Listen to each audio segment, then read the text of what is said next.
Saya memang masyarakat Kampung Bowone, dan sebelum ada tambang emas bahkan sampai hari ini kami hidup damai, tentram. Dan kami, mata pencaharian kami adalah petani dan nelayan. Kami dapat membiayai anak-anak kami dari SD sampai ke jenjang yang lebih tinggi sampai duduk di perkuliahan. Dan itu pun ketika kami dengar tambang emas Sangih ini mau beroperasi di kampung kami, khususnya Kampung Bowone, itu membuat saya sendiri merasa tidak tenang, tidak nyaman. Karena saya berpikir begini, jika perusahaan itu beroperasi di Kampung Bowone, maka segala sesuatu pasti berubah. Termasuk ekonomi masyarakat di Kampung Bowone akan mengalami tidak keseimbangan.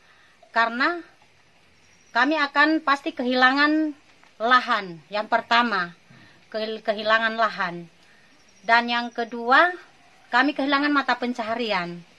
Karena kami hidup dari hasil pertanian dan hasil penangkapan ikan.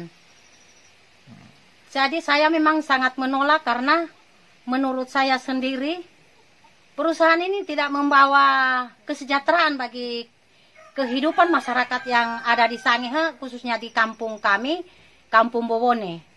Jadi saya mendengar bahwa perusahaan ini punya izin, maka saya berteriak bahwa saya menolak. Bahkan saya mengajak semua masyarakat Sangihe ini agar bisa melihat dampak ke depannya perusahaan itu beroperasi di sini. Karena jika perusahaan itu ada di tempat ini, apalagi ini saya dengarkan open pit, itu akan banyak menelan korban. Kami akan kehilangan ikan, mata pencaharian hilang, dan kami juga kemungkinan besar, saya sebagai perempuan ibu rumah tangga, yang utama itu kan air, Bapak. Air adalah kebutuhan hidup yang utama bagi manusia. Air itu tidak bisa digantikan oleh apapun di atas dunia ini. Kalau makanan itu masih bisa, kalau beras masih bisa digantikan dengan umbi-umbian, pisang atau apa saja. Tapi kalau air tidak, Bapak. Kami memasak pakai air bersih, minum pakai air bersih, nyuci pakai air bersih. Dan ketika perusahaan itu ada, air bersih itu terkontaminasi dengan limbah, dengan bahan-bahan beracun, dengan sianida. Yang jelas bukan hanya saya, tetapi anak cucu saya ke depannya nanti akan menderita loh, Pak. Pasti akan menderita.